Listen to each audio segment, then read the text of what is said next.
Alright, all you glorious gamers out there. Welcome to the PlayersToo Podcast, the video game podcast for gamers like you, by gamers like you. You can find PlayersToo on all the social media, that's Facebook, Twitter, YouTube, Instagram, the lot. You can also find our written content over at PlayersToo.com, that's PlayerStoo.com. And if you could take 5 seconds to give us 5 stars over on Apple Podcasts or wherever you get your podcasts, it really, really helps us out. And there's a huge amount for the exposure of the show, and thank you so much to anyone that's already done that for us. It genuinely does mean a lot. It only takes you 5 seconds, and it really, really helps us out. So thank you so much. Alright, and on with the show. My name is Mark Anderson. With me, as always, Mr. Lewis Gamley. How's it going, Lewis? Going very well, Mark. Good to see you again as ever. How are you getting on? Yeah, not bad at all. Been very tired today, been very busy at work, but very excited to talk about video games, Lewis. So what have you been playing this week? This week, Mark, I've basically just been playing Oddworld Soulstorm. Nice. I am very excited to hear what you specifically have to say about this. Well, yeah, in case anyone missed it last week, or any of the multiple weeks that we've mentioned how much we loved the original Oddworld games, yeah, this Soulstorm has been high on my list of most anticipated titles for a while, and I've basically had it installed last Tuesday when it dropped, and I've been playing it most nights since. I think I'm about halfway through, to be honest, maybe just slightly shy of that. My thoughts, Mark, are a bit mixed, I'm going to be honest with you. I was Are you expecting anticipating this. Yeah, it's a funny thing. To go over the good stuff first, I mean, it still feels very much like Oddworld of old. The gameplay loop is essentially the same. It's a stealth-based puzzle platformer. It can be incredibly difficult, even though I think people looking at it who've never played these games might think, oh, it's a bit cartoonish, it's maybe a bit childish or whatever, but some of the puzzles can be really tricky. Oh yeah, definitely, yeah. Things like the enemies, the sligs, are still, to me, really frightening, even though, I've been dealing with them for 20 odd years now. And the look of the game now, in this, as they described it, 2.9D, these really deep, well-drawn environments that you are still pretty much operating on a 2D plane within, it just adds quite a lot in terms of the atmosphere of what's going on. And I would say that some of the new gameplay mechanics, so this game has added particularly a sort of looting and crafting system, which to me feels, so far, I mean, I haven't engaged with it too much, and it never really forces you to, and most times the game will just give you anything that you need categorically to get through a puzzle. So if you need a certain type of throwable, it will be there if it is absolutely fundamental to the puzzle solution, but you can use other things, and that basically often means that you can trick yourself out a bit to be able to take down some of the enemies in ways that in the previous games you wouldn't have been able to do. And for my money, things like that are fine. They're like fairly smart, sensible evolutions of the game that was already there, because I don't think that you could just put out a graphically improved version of Abe's Exodus today, and which I guess is what they did with New and Tasty, but I don't think that they could really have talked about it in quite the same way. And I do believe that they have wanted to make the game that they weren't able to make back in the PS1 days here, and that's why it's kind of bigger and fleshed out. So a lot of that stuff I think is fine, but there are definite downsides. The game is quite buggy.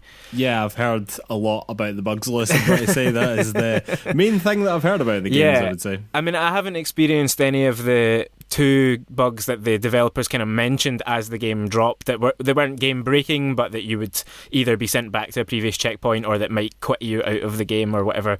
I haven't experienced any of that. It's much more minor and kind of, because of that, more irritating things, particularly like slig patrols not resetting once they have gone back to standard safe alert level. They quite often will stay at the edge of a platform facing the way that you have to come, and they won't move. It is effectively a fail state. You have to just trigger them, get shot, start again.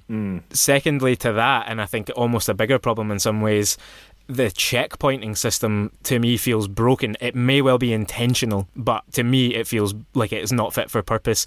So quite often you'll just encounter like a wee kind of screen, a little podium thing that is your checkpoint, and you can see it often in the distance. They're usually got a kind of red screen on them, and so even if it's at the far end of the level you're on, you can see it and you know what's coming up.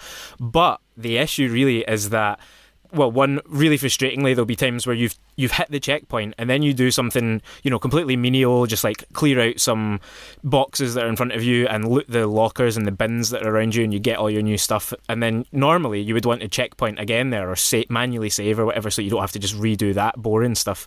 It won't let you do that. And that also meant that last night in particular, I had a section. It was a boss fight that wasn't long in itself, but it took me so many goes because I think it was badly made, to be totally honest, a sort of boss-style encounter. And the checkpointing meant that even after I had beaten that, finally, after what must have taken about an hour to get past it, I was set on fire by a random piece of scenery, not even an enemy, just something that was still on fire that I happened to catch fire on, and it killed me, and it sent me back to the start of the boss fight.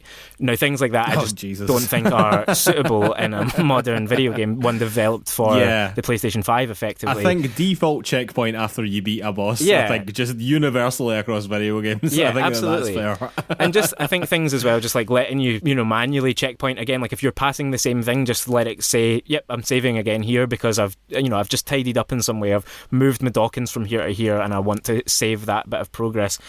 The whole notion of saving the Dawkins is obviously still at the core of the game, but there have been two sections in particular, big set pieces, which are effectively kind of like tower defense sections where they are in the background climbing and you are just trying to stop sligs in your foreground from being able to shoot them. And quite frankly, Mark, it doesn't work. It just doesn't really work, and I am losing people rapidly because of it, so much so that I've just had to give up the idea of hitting the magical 80% saves that you're supposed to be trying to get on each level in order to get better endings. I know that there will be some levels I just have to redo because dodgy bits of glitching scenery that have killed my Dawkins who should have passed it because of the poor aiming on the throwables. It's a huge part of the game and it's not built very well. So things like that, like basically, I guess my 2-sentence review would be that it still feels like Oddworld. It still feels like a game that I want to be playing. It's challenging and it's fun. It's still that Oddworld world that I like being in, but it needs some work. It doesn't quite feel finished to me. The first half of the game feels very much about action and a lot less about stealth, and there's not a lot of storytelling happening, which I'm surprised to be saying about an Oddworld game. I am sort of hoping that is going to kick into gear more in the second half of the game, because more or less everything I've played so far is happening before the big cutscene that everyone has seen from trailers, so there's still quite a lot of game to go. But yeah, that's where I'm at just now with it, enjoying it but with real caveats. Yeah, well, this is something that we would normally do in our shout-out section, but it's currently sitting with a 73 on Metacritic for the PS5. And it seems that the main reason for that is because of bugs, is because of clunky systems and clunky gameplay. That sounds basically in line with what you're saying here, so it seems to me that the reviews are fair. Is that a sort of fair score to you as well in terms of the game and the state that it's currently in? Yeah, honestly, I would say so. I haven't actually read a lot of the reviews in full because I've just been playing it myself because the reviews hadn't come out, obviously, before launch. But yeah, if they are saying the same things, that's exactly how I feel. I would be really interested to know how anyone who hasn't played the original games feels about it, because, as I say, it isn't doing a lot of storytelling, but maybe also I'm holding it up to a certain standard from those games, and yeah, I would be intrigued to know that. But yeah, I would say a 7's a pretty fair score just now. Fair enough. To be honest with you, none of that has deterred me Not from at all. going to play it. And it shouldn't. I am 100% going to play this. I've loved Oddworld games for a very, very long time, and just because this one's a bit weird and different is not going to stop me. No. I want to play as Abe again, and it's going to happen. So there you are. Yeah, I look forward to knowing what you think about it anyway. And what have you been playing, Mark? Well, Lewis, I have now finished Bioshock Infinite. I was sort of holding my tongue on it last time because it was a bit of a shock to the system, I would say, not wanting to use a pun there in any capacity, but the game was quite different from the first two. It's set in a different location.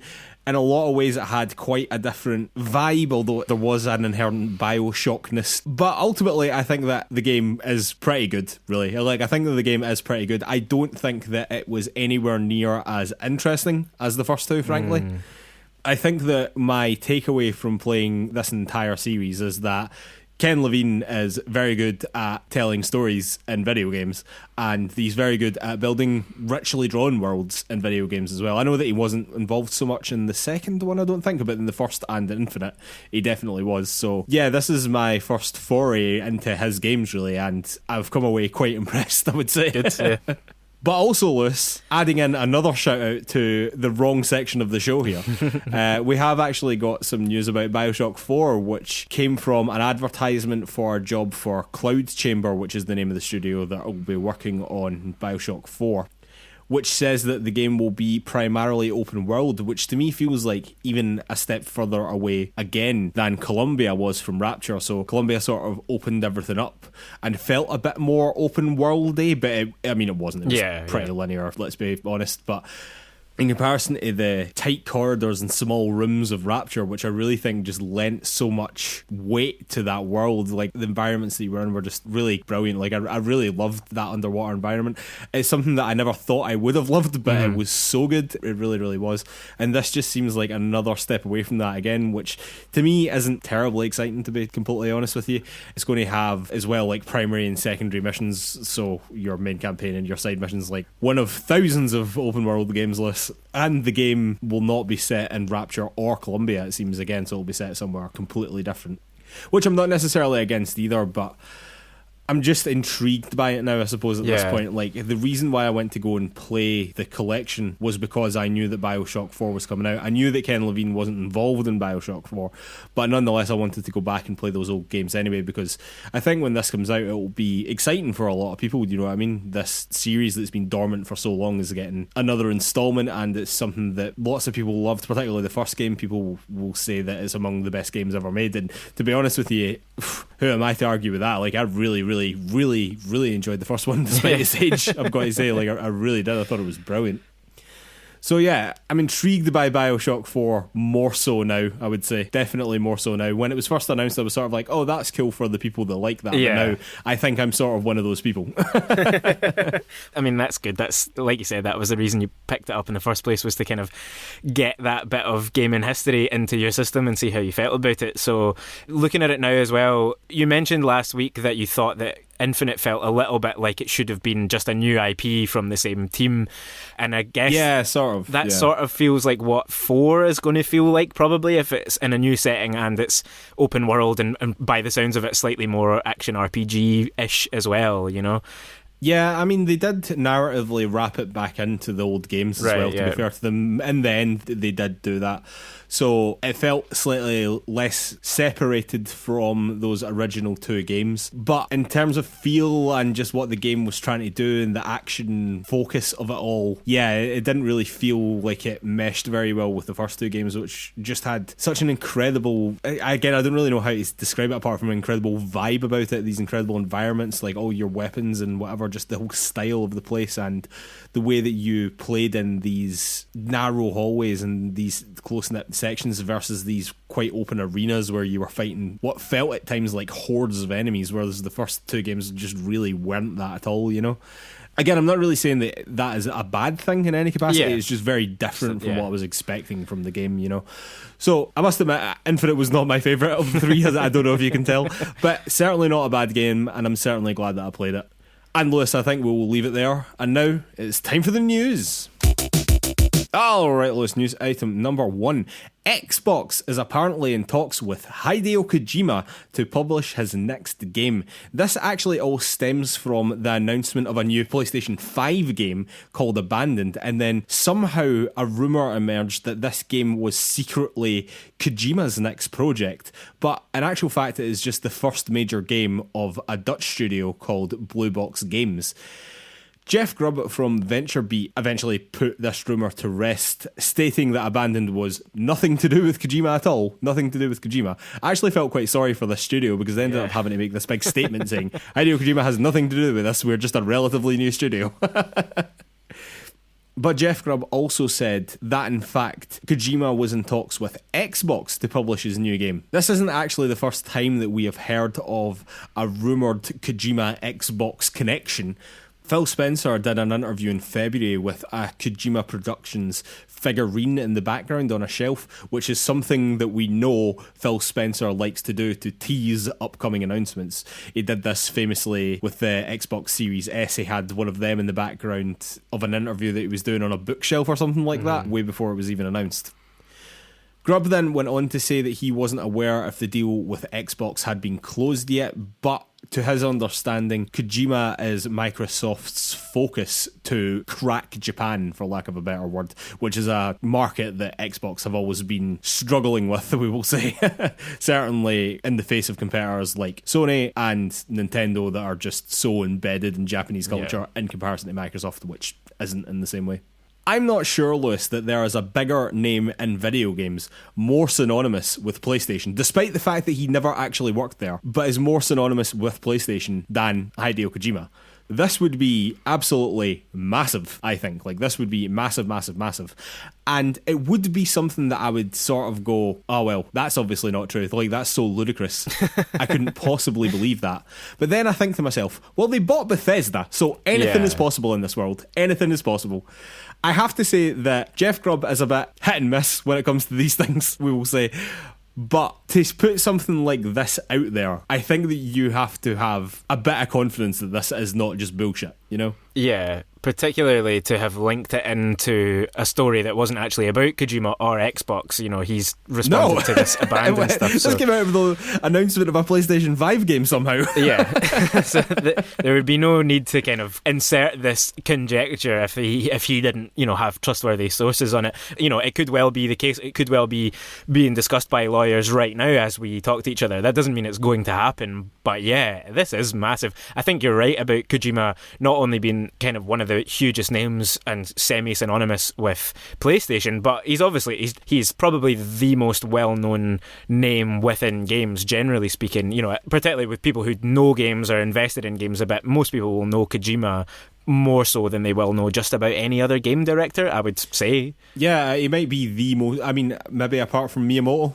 It's like that level. Exactly. You know what I mean? So yeah, what an enormous move from Xbox there. I would say from Kojima's side, I mean, very nice to be thought of as, you know, the secret weapon to crack Japan, and you can absolutely see why Xbox would be thinking along those lines. If I'm Kojima, I would probably want to be a bit more secure in the knowledge that Xbox is actually going to have success in Japan with his game. It's a bit chicken and egg, but do you want to give your game to Xbox when they don't have a market in the territory that you most naturally perform really well in, or do you want to hope that they use you to get that for themselves? If I was Hideo, I would be asking myself that question, I suppose. I must admit, I think Kojima's appeal is just so worldwide that even if he doesn't have that Japanese market through Xbox, I mean, if it does go that way, like, he's got such universal appeal. Like, his games don't feel as if they are like pandering to the Japanese market, you know. They have a hugely broad appeal and are obviously extremely successful in the West, you know what I mean? But honestly, if Microsoft get Kojima's next game published on Games Pass, holy shit, that might be bigger for me than the Bethesda fucking deal. I mean, yeah, in some senses it will be. I mean, depending again what it is, but you can see as well for him that the excitement of Game Pass itself, you know, you think about the kinds of ideas he was trying out in Death Stranding, particularly around the online elements of that, the being able to affect other people's games, that works especially well if everyone is all plugged into one service, you know, and the millions of people who own an Xbox can all jump in and play his new game. You know, you're not trying to convince people with completely off-the-wall marketing to give this weird game a try in the way that he would have been doing with Death Stranding, you know. So you can see that's very true, actually. You can see where the Xbox model would suit someone who really wants to just flex their muscle and try stuff. Yeah, absolutely, man. It will be incredibly, incredibly interesting to see what comes of this. It really will. Alright, Lewis, news item number 2. And I hope you enjoyed that mention of Xbox there, because the rest of the show from now on is basically entirely PlayStation. It's entirely PlayStation news. We gave Xbox a fair hearing last week, so... We certainly did, but this is almost ludicrous amounts of PlayStation news that's come out this week. Anyway, a lot of stuff has come out about PlayStation this week. Various pieces of information, all of which basically stemmed from a Jason Schreier article over at Bloomberg. And again, we'll link to his article in the show notes over at PlayersToo.com. The article itself is called "PlayStation's Obsession with Blockbusters is Stirring Unrest Within PlayStation Empire." Subtitled, a small team had ambitions for a Last of Us remake, but Sony handed the work to star studio Naughty Dog. The article says that a small team that was part of Sony VASG, which is Visual Arts Service Group, had got a small team together to do remakes, basically.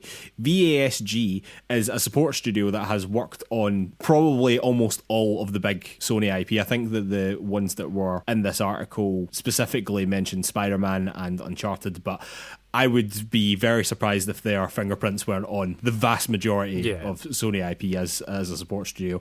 The team within VASG originally pitched a remake of the Uncharted game, but it was determined that that would be too much effort and too expensive, so they ended up settling on a Last of Us remake. This is the original Last of Us. This was approved by Sony on a preliminary basis. However, Herman Hulst, who is the head of PlayStation Studios, didn't like that the project was going to cost significantly more than other Sony remakes.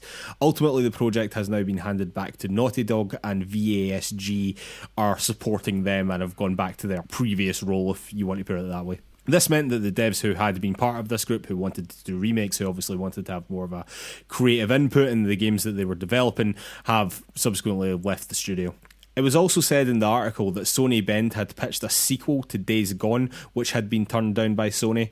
The game had been profitable, but it had a pretty rocky development and launch. The critical reception was mixed at best, and the game basically failed to make much of a splash when it was first released, and quite frankly is making far more of a splash now than it ever did when it came out, Lewis.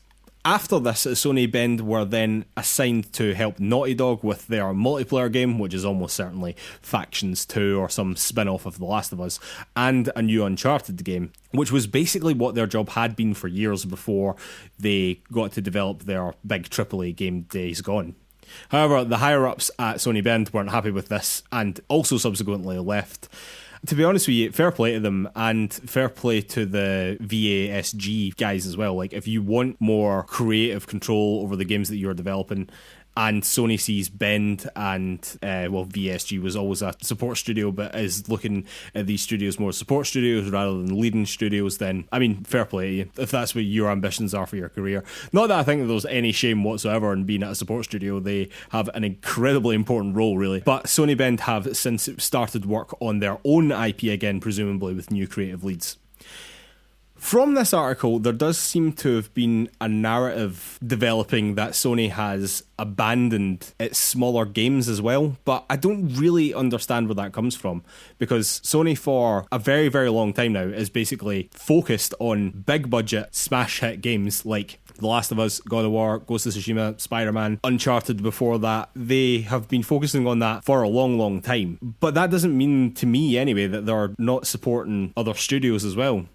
This obviously comes off the back of the news that Sony was closing the PS3, PSP and Vita stores, and that Japan studio was reorganised as well, which caused staff to leave, and there was the MLB The Show fiasco from last week, and basically it's not been a very good month or so for Sony in terms of PR, but I really think that this just blew up in a way that was totally disproportionate to what was being said. Like, people were asking for Jim Ryan's head, and I was just like, this is madness. Actually read the article. Do you know what I mean? It is absolutely bizarre. Some of the narratives that are coming out of this are like straight up false or a stretch at best, I would say. I really do believe that. And maybe that's the Sony pony in my list. Who knows? Yeah, I think you're right that there's been a lot made of this in all sorts of different ways. I think it is a really kind of fascinating story, just from the perspective even of seeing inside Sony and how these things work and who's been working on what and how things come about. But this issue of who Sony are or are not supporting and what projects that they're moving forward, I think it is quite interesting because there has been this wind down of Japan studios. We've seen some other big talent. I keep forgetting exactly what the role was, but I think there was a lead producer from Bloodborne and someone who'd been involved with Silent Hill quite a lot over the years. Oh, well, that was Japan studio, yeah. Yeah, so there's people that had kind of departed there. Then we're seeing that people are leaving from Sony Bend, and I totally take your point that, like, and support the point, really, that if they want to go off and make their own things, and they're not being given the opportunities here, then that's fair play, and they should do that. I guess, to me, I am slightly more in the camp than you, it sounds like, of Sony sort of has a responsibility to support those people if it can, and that's not to say that it should just invent games for people to make, with no hope of profit or whatever. But I think if you flip this conversation around a little bit and you were to say something like EA is only really interested in its big blockbuster titles, in that case you would be ignoring the fact that they actually have like an indies program and stuff like that EA have been quite upfront about the fact that they use FIFA Ultimate Team money to fund smaller projects, and PlayStation are obviously still going to make some smaller projects, but to me there is a little kernel of concern at the heart of this, which is that they are very reliant, rightly so in a lot of ways, on Naughty Dog to an almost similar degree with Sony Santa Monica, with Insomniac, with Guerrilla Games, and maybe with Sucker Punch after how well Ghost has done. And if we just see a lot of focus on those studios and on those huge blockbuster titles that they make, then that will be great. There's not beat about the bush. Like, those games are brilliant games and they're brilliant studios and they make interesting and boundary pushing stuff, but that's not all that Sony has been, and it's maybe not all that it should be going forward, particularly if they want to bring the next generation of talent through. Who would have looked at Crash Bandicoot 20 years ago and said Naughty Dog are going to make the biggest game on earth one day, Well, that is true, but PlayStation do have other studios that are actively making smaller games. Japan Studio, the restructure of Japan Studio is basically around a Asobi team, who are the team that make Astrobot. The reason that they are downsizing is to basically focus on that team. And don't get me wrong, like, lots of people have lost their jobs out of this, and it clearly wasn't a great situation at Japan Studio, and I'm not trying to claim that, but what they are doing there is focusing that studio on smaller games. And London Studio is the same. They tend to do a lot of VR stuff these days. Pixopolis is the other one, who have previously done Concrete Genie recently, and Media Molecule as well, like obviously done Sackboy in the past and whatever. Subsequently had done Dreams. Fair enough, you could argue that Sony could have done more to support Dreams, but at the same time, Dreams was just such a wild project. The fact that got off the ground in the first place is almost evidence that Sony are interested in doing weird shit every now and again, do you know what I mean? As well, this all came off the back of PlayStation just announcing a new exclusive, what looks like AA survival horror game in Abandoned as well, do you know what I mean? And I quickly had a scroll down the indies page on the PlayStation blog, and it's, Soulstorm, Disco Elysium, Bugsnax, Maquette, Goodbye Volcano High, Jet, Solar Ash, Puzzle Places, Temtem, The Little Devil Inside, Where the Heart Is, Fist Forged in Shadow Torch, Stray, Kenna. There is fucking loads of games that they emphasise all the time, Fair enough, they're not developing these games themselves. Certainly not games of like that small a scope. And in a lot of ways, that's not what I want from PlayStation, but to say that they're not supporting indie games or not supporting smaller games is laughable, frankly, in my opinion. Yeah, depending on how you cut that, because they are supporting indies, but they're not supporting indie development directly. There's not many people sat in a Sony office. These games right are now going to be timed exclusives on PlayStation, which a lot of those ones that I read out they are being financially supported by PlayStation. But they're not being developed by PlayStation. They're often not actually being published by PlayStation. So it's just that, it's great that, look at it from that perspective. If Sony or PlayStation are refocusing their strategy around, like, we're going to give money to smaller games that will make them platform exclusives, we'll give them notoriety that way. Meanwhile, we are just going to focus on making hundreds of millions of bucks on every one of our major IPs. Like, it's all fine. It's completely legitimate business, of course, but I think it feels a little unsettling. It might stick in the craw of people a bit who are looking for other experiences or who don't love those. If you don't love AAA blockbusters, particularly the ones Sony have been making, then Sony are kind of not really offering you a great deal in terms of in-house stuff. Again, I grant you that those other games, are platform exclusives, at least on a short-term basis. But like, if you look at the history of Sony and who they've supported and what projects have come to fruition through them, something like Unfinished Swan that we've played recently, something like that isn't about to emerge from PlayStation, and that's a shame. But it's not. I think the people who are pushing this as some catastrophic narrative of Sony's hubris and collapse or impending collapse, obviously all of that is nonsense. It's just a new business strategy. I do think that they're not really being open about a lot of this stuff in a way that people would like, and yeah, I think transparency at PlayStation versus Xbox are like super fucking open, and Phil Spencer particularly has done like a really incredible job in that department, and PlayStation are just not like that at all. Yeah. Do you know what I mean? Anyway, Lewis, I think we need to move on to some of the games that were actually mentioned in here. So this is like news item 2.5, I guess. But we now know that Naughty Dog are working on a multiplayer game, which is almost certainly Factions 2. That had been rumoured, but the fact that, quite frankly, the fact that Jason Schreier was saying that makes me think, oh no, that is definitely true. And the fact that it is now confirmed that they are working on a new Uncharted game. That's pretty exciting to me. Do you know what I mean? There is exciting news in this, granted, pretty negative article. But a new Uncharted game, that's awesome. We also know as well that Sony Bend, with new creative leads, are now working on a brand new IP as well. I've got to admit, Days Gone never appealed to me in the first place. I never played it, and I probably never will. But the fact that they are getting another chance to make a big AAA game, I would have thought, is exciting to me. Do you know what I mean? Like, I definitely think that they deserve another chance. I'm sort of glad that that game isn't Days Gone 2, to be honest. Yeah, well, starting on Days Gone, I mean, it never particularly appealed to me. In fact, it's probably, I've thought about playing it more in the last week or so than I have since it released, as you were saying before about the splash that it's made.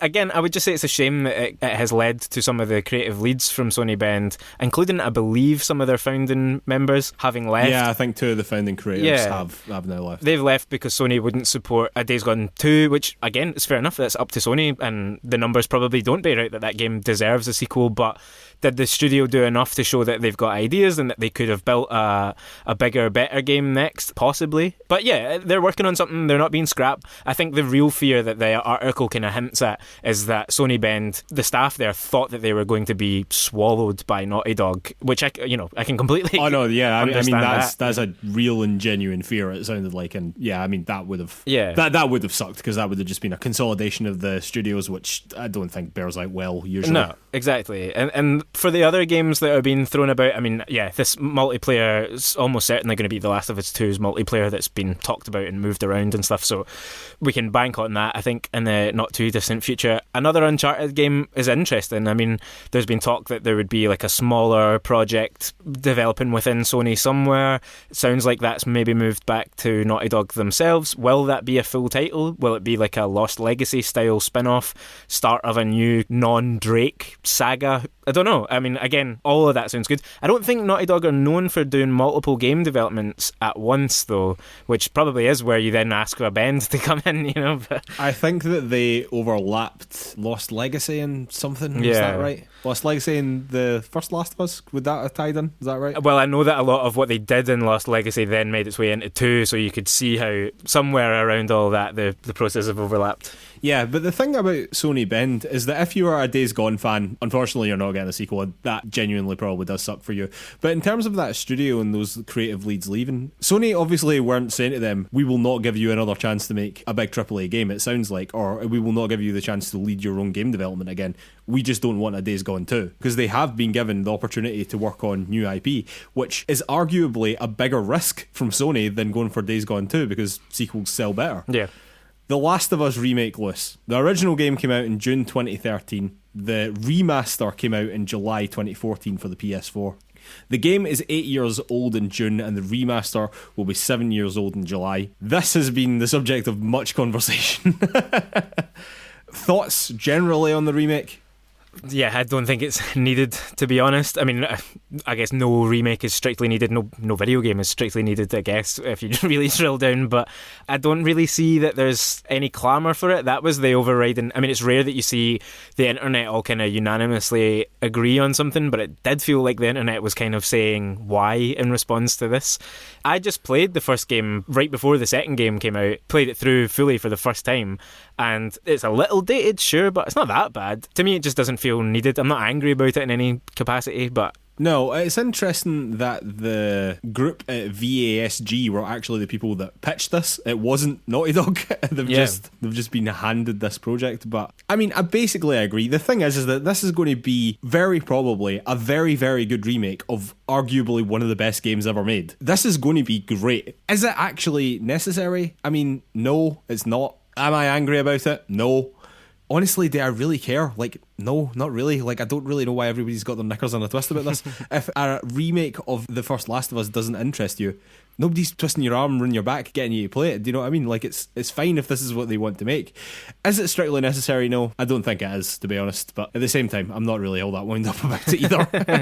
I guess the only kind of reason to be annoyed about it is the thought that there are people who could have been working on something else, whether new or a remake of something else, when this doesn't feel strictly necessary. But yeah, beyond that, it's not an issue really, is it? No, it's not. Let's be honest, at Naughty Dog right now, there is clearly a multiplayer game, there's a new Uncharted game, there's this remake, there's almost certainly a PS5 version of The Last of Us Part 2 going on as well. They have their fingers in many pies, do you know what I mean? This is only one small part of what is a gigantic fucking development studio. I really wouldn't worry about the rest of the Naughty Dog games, they'll all be fine. Alright, Lewis, news item number 4. PlayStation again, have apparently been working on a, quotes, counterpunch to Xbox Games Pass.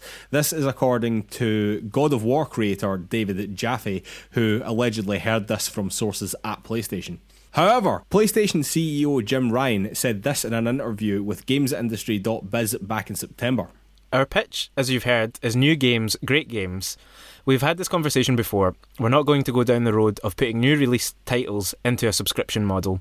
These games cost many millions of dollars, well over $100 million, to develop. We just don't see that as sustainable. We want to make the games bigger and better, and hopefully at some stage more persistent. So putting those into a subscription model on day one, for us, just doesn't make any sense. For others in a different situation, it might well make sense, but for us it doesn't. We want to expand and grow our existing ecosystem, and putting new games into a subscription model just doesn't sit with that. But when asked by Russian news site TASS only a couple of months later, how will you respond to Microsoft's Games Pass, Ryan said there is actually news to come, just not today. David Jaffe had worked at PlayStation for 14 years but left the company in 2007, so it's certainly not unreasonable to think that he would have sources that could tell him that sort of information. However, I basically think PlayStation have to respond in some capacity to Games Pass, so I don't really know if this is big news or if it's just him making what I would consider a relatively safe guess at something, you know? Yeah, hard to really know what he would know at the moment, and certainly if he does know anything official, he wouldn't have been sanctioned to say that. So, and like you say, Jim Ryan has hinted before that something is in the pipeline, so it could just be a kind of rehash of that information.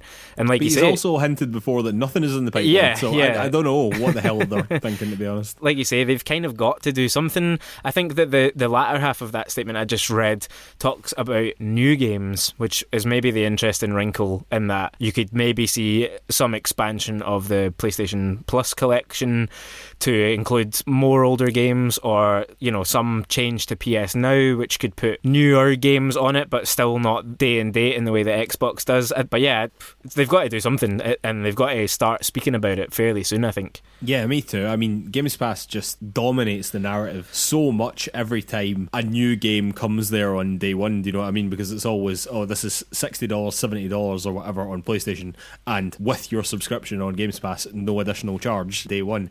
And if PlayStation aren't going to do something that involves high profile games coming to a subscription service day one, and it is all about day one, then you're not really competing with the Games Pass, I don't think. Like, you're sort of doing another thing. The PlayStation Plus collection for the people that get a PS5 is great, but it's not Games Pass. It's not even close, So if you're really going to compete, I really think that they have to be getting games day one, day and date, Alright, let's finish off as we always do with a couple of shout-outs. Shout-out number 1, more PlayStation. It's more PlayStation news. PlayStation has announced their first major update to the PlayStation 5. By far and away, the biggest announcement here is that you can now store PlayStation 5 games on an external USB storage. It is absolutely fucking wild that wasn't available at launch, frankly. However, the M.2 storage expansion is still not supported, and I mean, we are rapidly approaching these consoles being out for 6 months, and it is quite ridiculous that key hardware features are still not supported on the PlayStation. It is bad, frankly.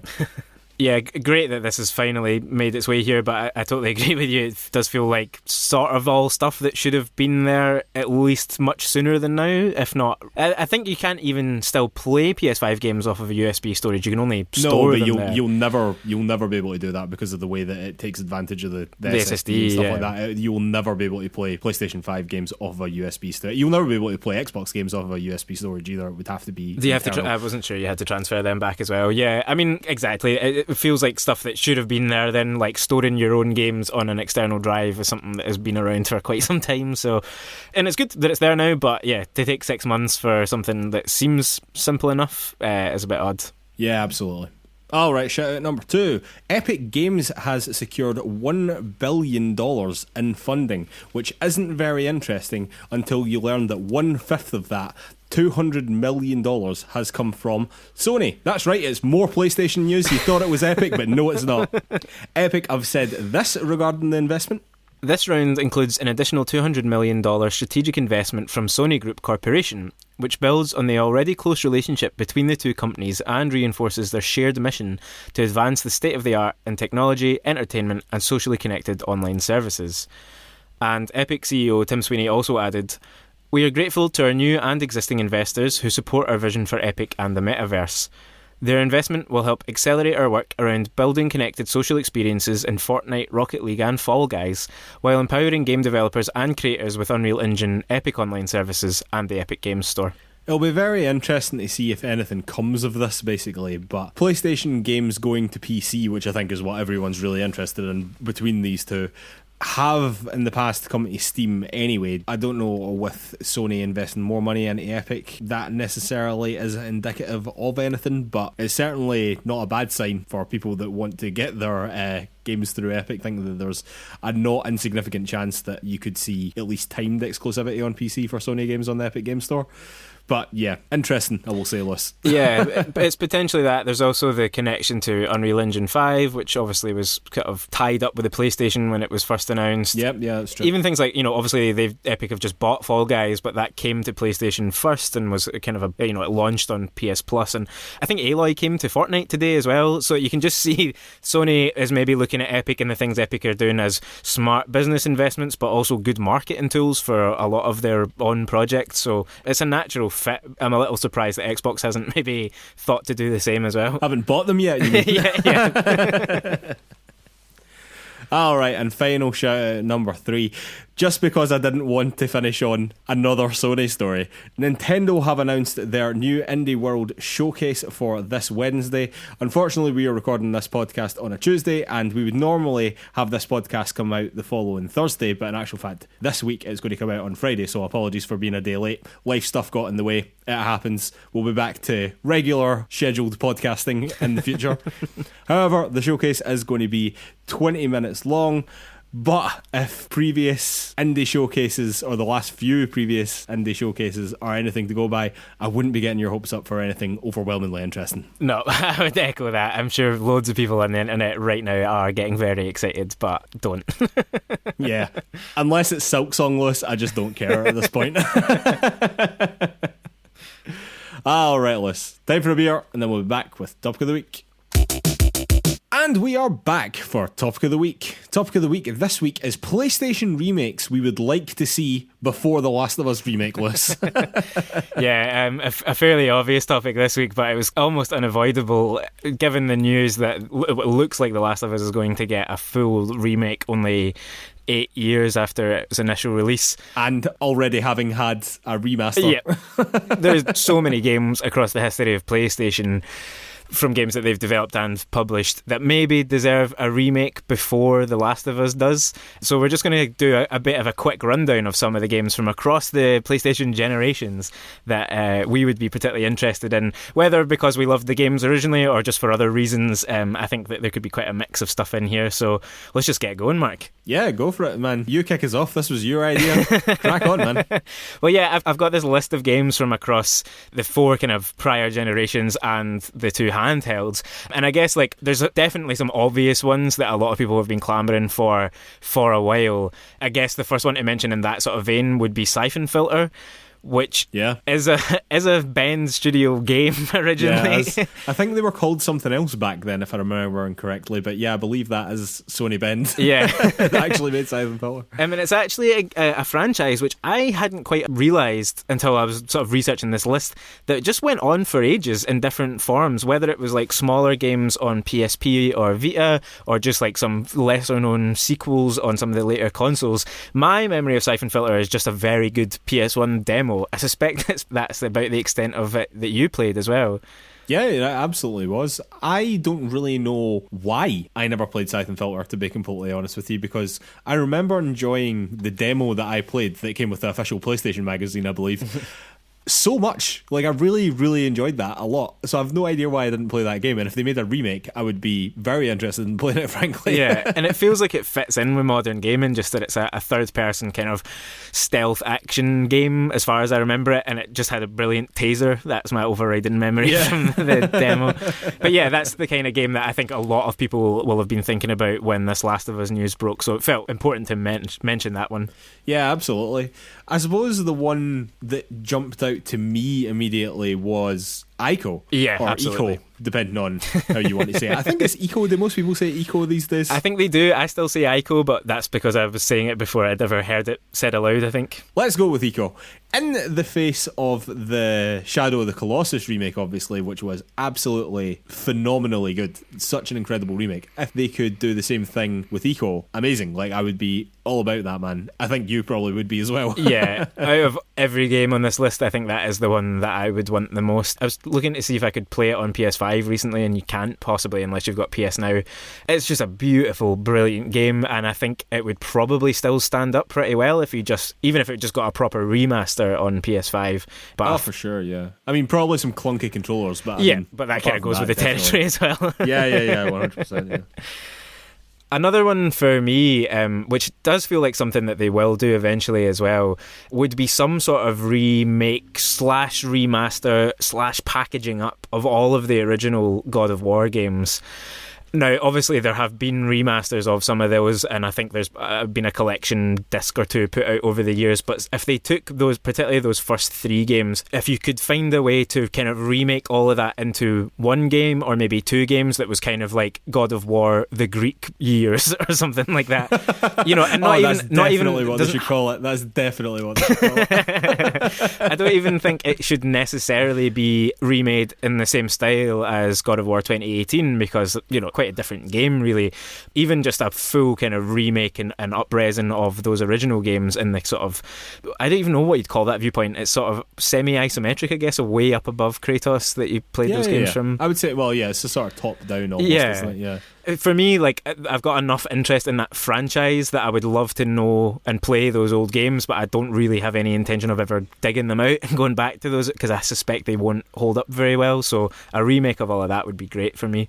Yeah, man, couldn't agree more, to be honest with you. I think particularly with the success of God of War 2018 and now the excitement around God of War Ragnarok whenever that eventually comes out, it feels like that would be an awesome move. I don't know if we're ever going to get your full vision of the Greek years, but but maybe we might get a remade collection in some capacity, which would be that would be amazing.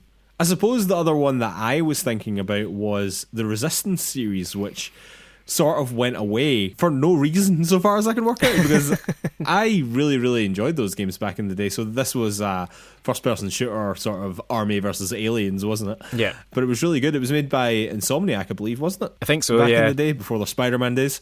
Yeah, I would love to see a revival of that series in general, but if not a revival, then if you could hand someone like Bluepoint that game and go make a cracking remake of that, I would be all about that as well, man.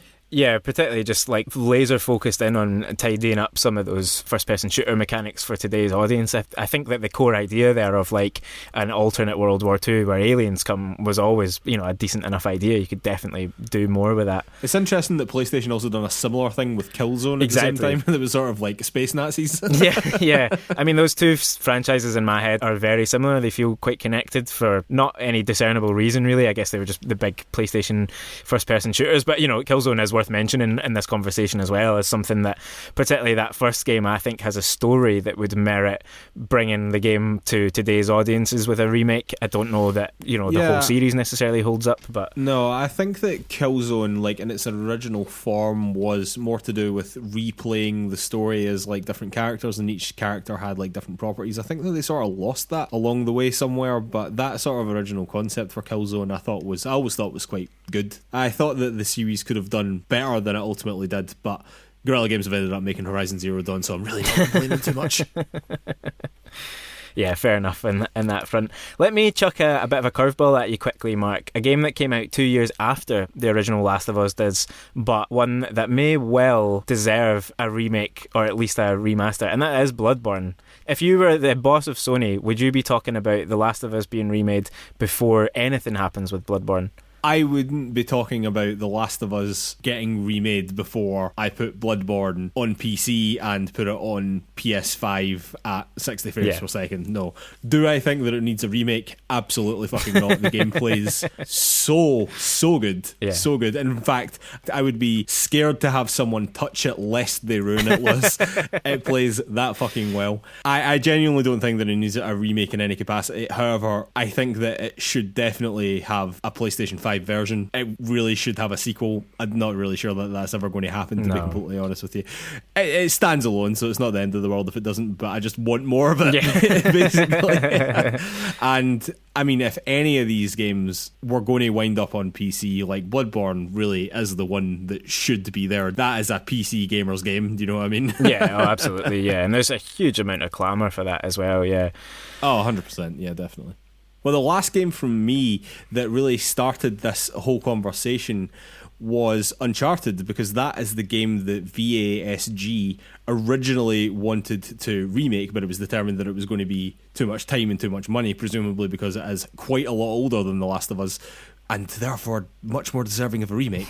Makes so much more sense to me than a Last of Us remaster, because that game, having gone back and played it relatively recently, does not hold up particularly well, considering it's considered a real classic video game, a real PlayStation classic as well, and I would have thought that they would have wanted a version of those games that were like brought up to today's standards and very, very good, like even to Uncharted 4's standard of gameplay, you know what I mean? Yeah, I really don't know why they went down the road of The Last of Us remake rather than making a remake of Uncharted, because to me that makes so much more sense. Yeah, absolutely it does. It sounds like it's just financial, that it would be a more costly project to do Uncharted, but I totally agree. But even like Herman Hulst has said that the Last of Us remake was taken off of VSG because it was too expensive, and it was like, well... They're both expensive, exactly. Why not make the one that really merits it, Yeah, and I think particularly when you're looking at Uncharted and you're going, well, they're going to drop a movie soon, that will no doubt end up in a TV series at some point down the line, and there's so often talk of another game of some description in that series, so it feels like remaking those original games is a really strong way to get people into the franchise from, if you've never played it before, or if you love the movie and you've not played it, whereas they don't really need to do that with The Last of Us just now. You could see that they might have to do that in 5 or 10 years with The Last of Us, where they're saying who's never played this, who wants to play it for the first time, but anyone who really wants to play The Last of Us now will just be playing The Last of Us Part 2 anyway, I think. So that's kind of my take on Uncharted versus The Last of Us there. Just quickly, a couple of other ones to throw out. I would be interested in seeing remakes of at least some of the Ratchet & Clank sequels after we got the 2016 remake of the first game.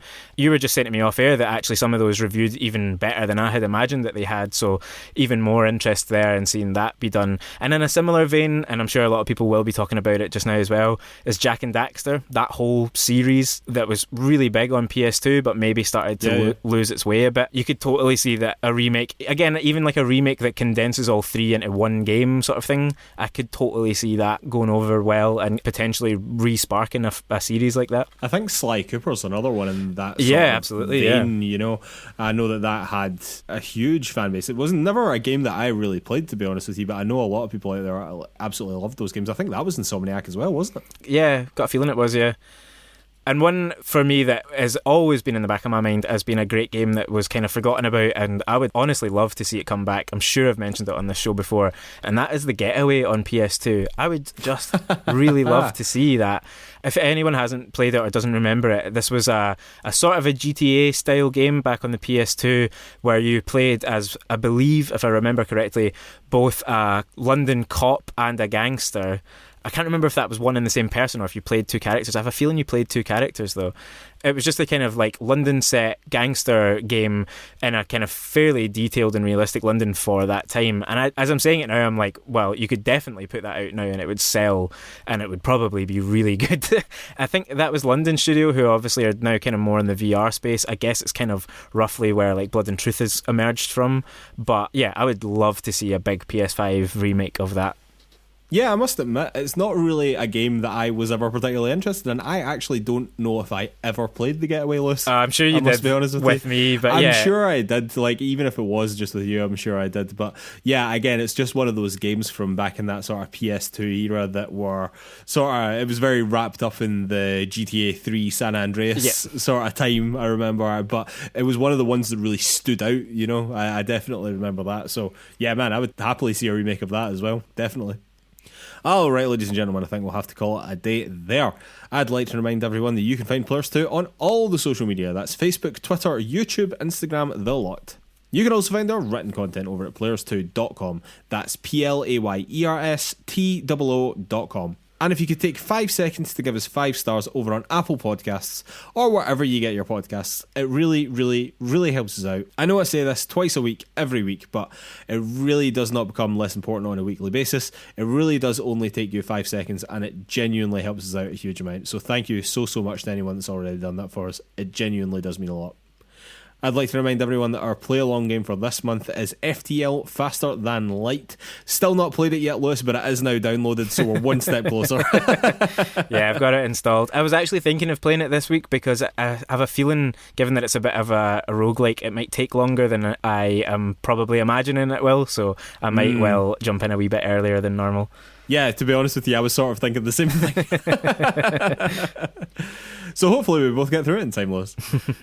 Alright, ladies and gentlemen, we will see you next week. Thanks.